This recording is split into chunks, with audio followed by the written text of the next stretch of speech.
Now this dyspraxia study, it really shocked me. And let me tell you why. But first, let's talk about studies. Why? Why are studies important? Why are dyspraxia studies important? Let's go to whiteboard animation. Now studies are important because they should provide evidence-based insights. And some studies provide insights, solutions, and they can inform policy. But what does this all mean? It means that studies can be very, very powerful. So if studies are important, we can say by default that dyspraxia studies are also important, because studies, when done right, can also drive innovation. Now there has been multifarious studies on dyspraxia, and I don't see many or any discussing this information. There may be something valuable here. So let's dive into these studies to gain some understanding. So let's put on our dyspraxia study shoes and let's analyze this train of thought accordingly.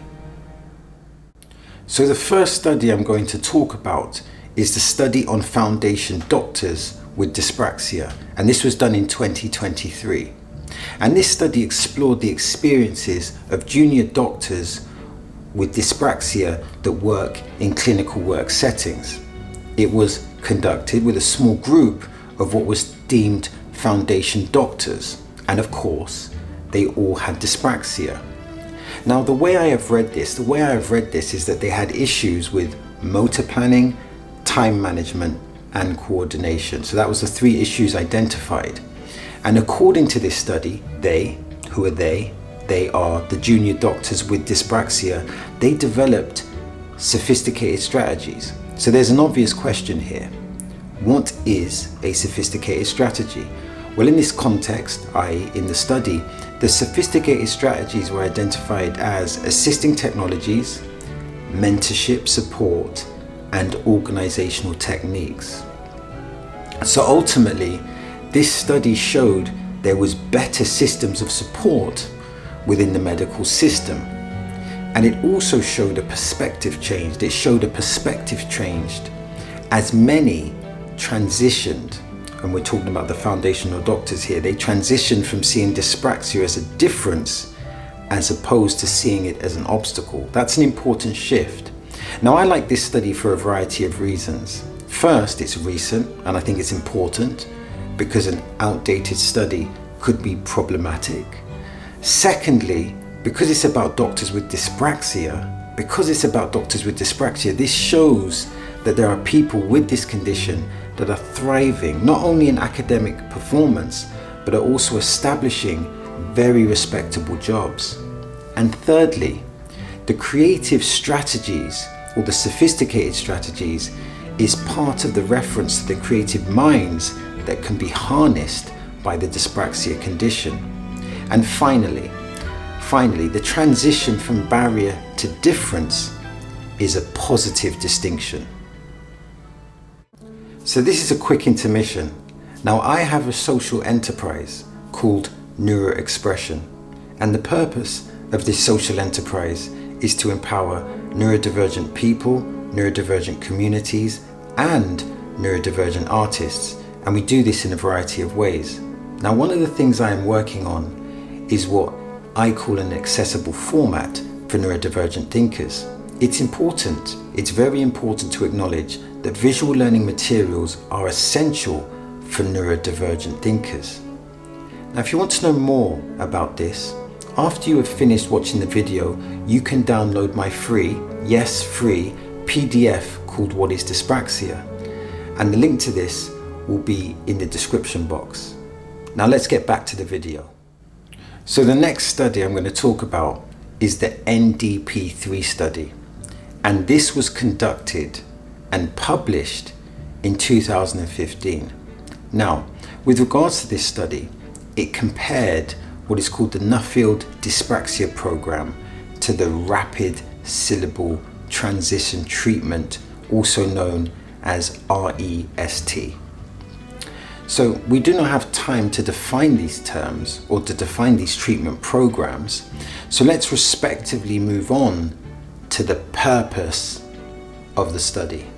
So the purpose of the study was to improve motor planning and speech development. And the study focused on children with dyspraxia. And the study actually involved weekly sessions. They involved weekly sessions that lasted an hour. And the study was conducted over 10 to 20 weeks. Now, the length of the study was dependent. It was dependent on the child's needs. And the study highlighted the importance of early and intensive intervention.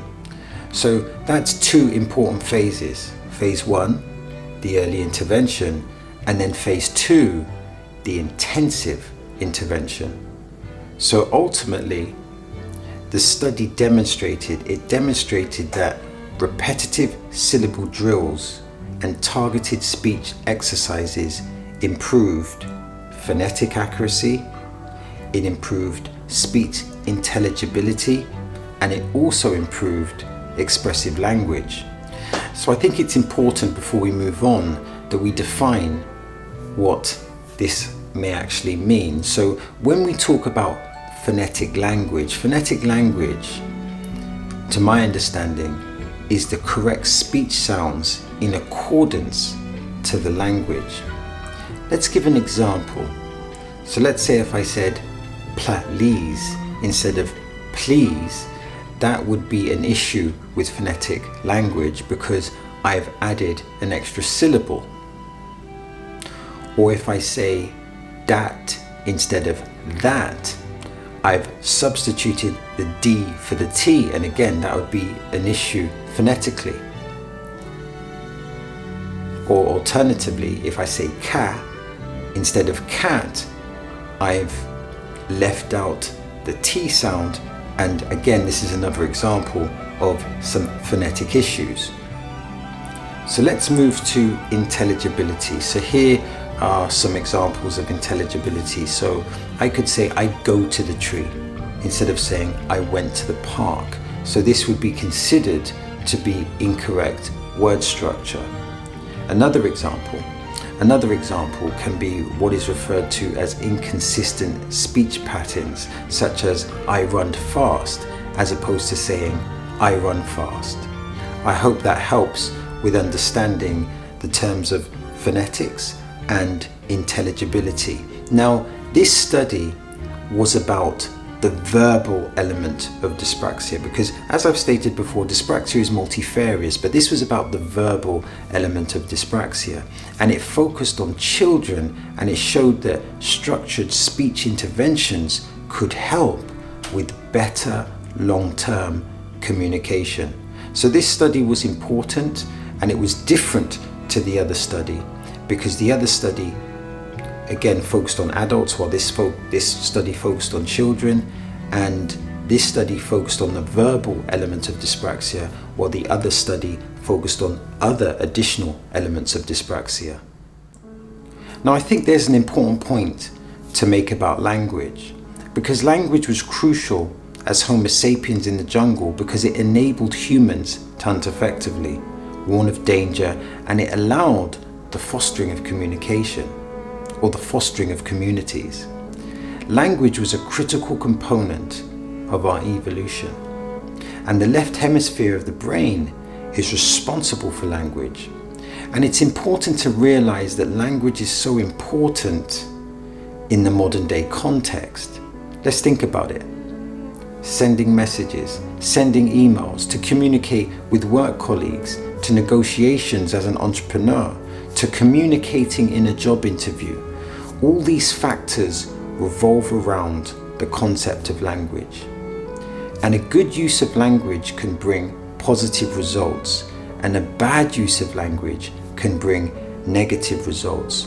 So I say that to say this: when we talk about dyspraxia and speech, we're ultimately talking about language. And language is important. It's important for neurotypical people, it's important for neurodiverse people, and it's important for neurodivergent people.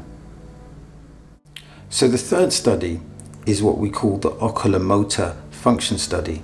And this study was conducted with 21 adults, and it states that it focuses on oculomotor differences between people with and without dyspraxia. So my first assessment is this study with people that have dyspraxia and people that are neurotypical? Because initially I found the statement with regards to the participant requirements to be rather confusing. But I think it's fair to say that the study consisted of neurotypical people, and also it consisted people with dyspraxia. So in simple terms, the study used eye tracking technology, and this eye tracking technology, the purpose of this eye tracking technology was to assess eye function. And the study's findings showed that adults with dyspraxia had what they called saccadic inhibition. The study also concludes that dyspraxia affects oculomotor functions, and the study suggests that there needs to be targeted interventions with regards to things like eye movement training. So I'm assuming eye movement training would be undertaken by some type of eye movement specialist. So I had a few questions here. So how long would this eye movement training be? And are there studies to show the effectiveness of the eye movement training? Also, another question I had is, how would a GP be able to detect this?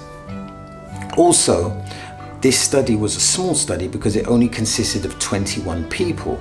So will there be bigger studies, and will these bigger studies show the same or similar results? Now, I was shocked at the notion that dyspraxia can affect eye movements, which apparently affects not only visual tracking, but it also affects focus. Now, I knew that dyspraxia affected focus, but this visual element, this is a new layer to the condition. So to me, I'm shocked that dyspraxia may affect eye function, and I'm shocked that there may be a relationship between dyspraxia and eye movements. And to conclude this part, I hope there are further studies to confirm or deny this new information. So I wanted to conclude with the following statements. Statement number 1, the doctor and dyspraxia study was empowering.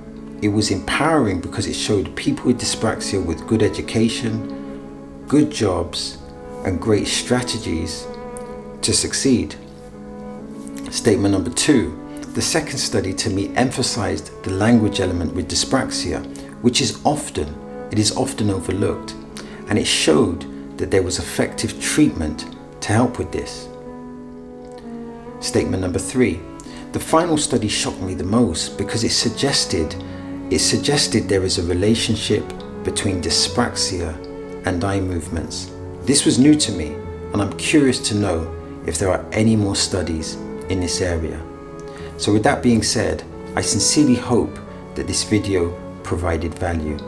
If you want to support the channel, please like and subscribe. And also in the description, you can check out my website, which shows my social enterprise, which has a free PDF called What is Dyspraxia?